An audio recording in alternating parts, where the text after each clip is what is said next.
may attorney no daghan pug nangutana kung parte ba sa tong territorial waters kining West Philippine Sea in general, attorney, or unsay kalahian pag moingon tag territorial waters o exclusive economic zone, attorney, kay moingon man gud sila nga ang West Philippine Sea parte sa tuang EEZ kon exclusive economic zone pero dili sa atong territorial waters. Unsay buot pasabot ni attorney? May napangutanan ni mo na bumbukit, no? Kaya ang uban, wadyo nakasabutan ng gubot nila sa West Philippine Sea. Kanang pangalan nga West Philippine Sea, gisugol na sa panahon ni President Pinoy, no? 2012 lang na siya nga nahimong West Philippine Sea. Before ang pangalan South China Sea, no? Bumbukit. So kanang West Philippine Sea, part lang na siya sa kanang dako nga area nga South China Sea. Sunod kanang pangutanan ni mga kanang territorial sea, no, kanang area nga na jutay katungod bumbukit ba nga enforce ang atong katungod kuan na siya, no, 12 nautical miles gikan sa atong baseline, no, diya sa mga area nato sa kanang gikan sa kanang sa unsa ni sa seashore nato, no. Mo measure ka din ha 12 ka milya nautical miles mo na atong territorial sea nga dapat di yun na sudlon. So, wala ni sudod ang nasod sa China din sa atong territorial sea. Iklaruhon ang bukit. Wala ni sudod ang nasod sa China sa atong kanang 12 nautical miles nga territorial sea. Ang gisudod sa nasod sa China, kanang portion sa atong 200 miles nga exclusive economic zone. Hindi na siya part sa atong territorial sea. So, ang kalainan sa territorial sea o kaning exclusive economic zone bumbukit, kanang exclusive economic zone, natay katungod nga exclusive nga mo exploit, no, mo mina, no, mangisda, no, diha ang medyo na area nga gisudlan sa nasod sa China. Kay kaning Ayungin Shoal manggod kanang naay kanang BRP Sierra Madre bumbukit, dili na wala nakabutang na sa kuan nato sa territorial sea. Na sa atong exclusive economic zone. No, murag 150 nautical miles sa atong exclusive economic zone, di na siya part sa atong territory. So, klaruhon na nato bumbukit. Ang gisudlan sa nasod sa China, dili atong territory. Kaya maski uban natong mga news outlet, ginabutang territory daw, gisudlan. Dili na siya tinuod. Oo, sayop na siya. Ang sigurado nato, ang gisudlan nila bumbukit, ang atong exclusive economic zone. No, nga area, dapat kita lang dapat mangisda. No, but di nato na siya territory.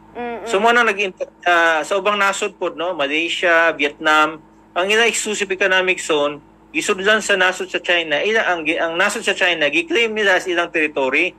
Nga giingon sa International Tribunal walay basihan. Nga ila na i-claim. No, so wa man isulod ang nasod sa China pod sa mga kanang territorial sea, no, sa ubang ASEAN countries. Ang ilang gisudlan lang exclusive economic zone. Dihang bikil karon. No, tungod kay sa bala international law manggod wa may katungod din ang nasod sa China kay ato man na exclusive nga area. No, data, no, or kanang mumina ta. So ang ilang ginaingon lang nag-insist lang panahon pa ni kuano siguro katong kupong-kupong dugay na sa dinha. No, pa na nasudlan sa mga Pilipino, part of Chinese territory na siya nga wa po nito ang International Tribunal.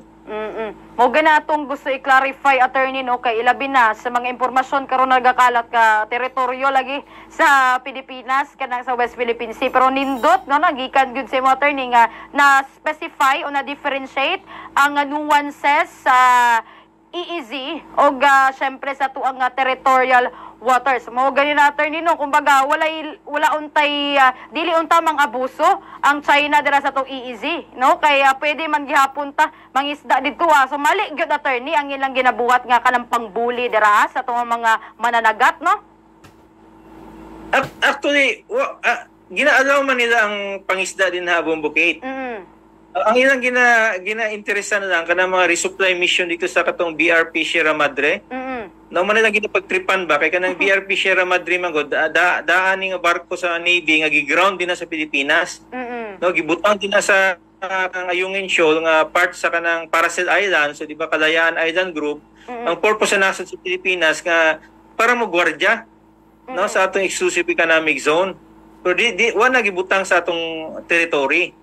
No, pero although makita nimo sa social media sa mga news reports murag murag sulod na to sa nasod sa China ba sa atong territory, no? Wala na siya, no, bumbukid. Alang gisulod ang exclusive economic zone nato nga dapat natay exclusive nga mangisda, pero maski ng International Tribunal bumbukid giingon pod gi-recognize nga maski ng nasod sa China pwede na sila mangisda gyapon din ha. May historic right, no, tungod sa unang panahon, no, mga Vietnamese, Malaysian, Indonesian, Pilipino mangisda man din ha. So karon makita nimo, no, nay allowance gyapon sa nasod sa China nga atong mga mangisda pwede man sila mangisda gyapon din ha.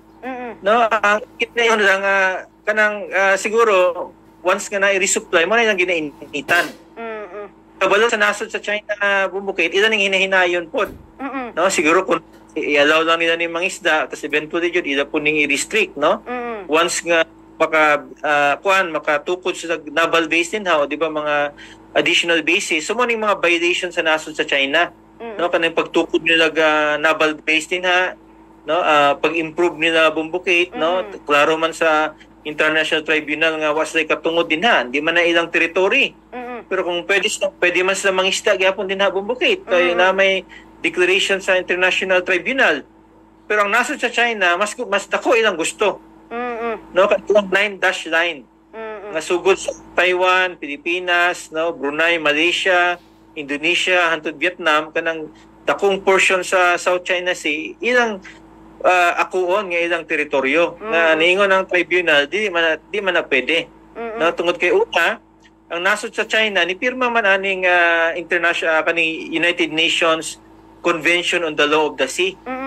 No, pirma ang nasod sa China, so ang decision sa tribunal din ha bumbukid based lang gyapon sa kaning United Nations Convention on the Law of the Sea. So nganong reklamo ng China sa decision nga ang decision man based man sa international treaty nga sila mismo ni pirma man sila gyapon.